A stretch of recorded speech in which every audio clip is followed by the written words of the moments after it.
Good morning guys! Ngayon luluto ako ngayon ng kakao. Binigay ng kaibigan ko galing probinsya.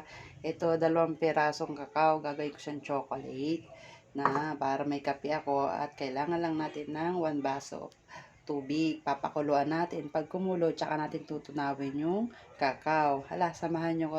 Pakita ko sa inyo paano lutuin. Ayan, binuksan ko yung tubig.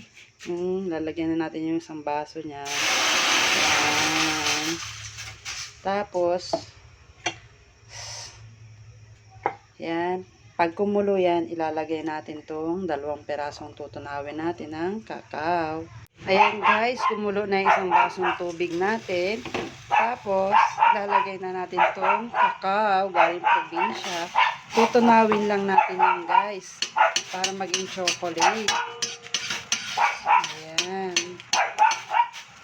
Tutunawin lang natin yan. Ayan na guys. Ayan. Tunaw na ang ating kakao. Ganyan lang kasimple magluto. Chocolate kakao. Pwede mo kayong mag-add dyan ng kaunting asukar. Pero ako kasi hindi na ako na-add ng asukar eh. Kasi medyo matamis na siya. Pero pag sa mga bata, parang lasang Milo na yan, nilalagyan nila ng sugar. Hindi na kasi ako naglalagay masyadong sugar eh. Ayan. Natunaw na natin ang kakao. Ngayon, hintayin lang natin siya maglapot ng kaunti at pwede na natin siyang inumin. Luto na ang kakao coffee natin.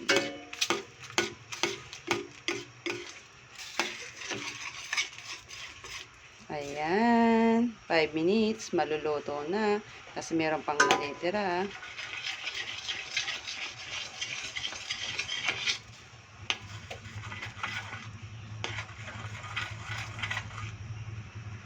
Ayan guys, tapos na tayo magluto ng kakao. Ayan.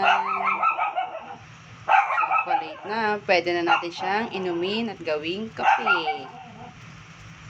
Thank you for watching. Sana nag-enjoy kayo sa pagluluto ko ng kakao.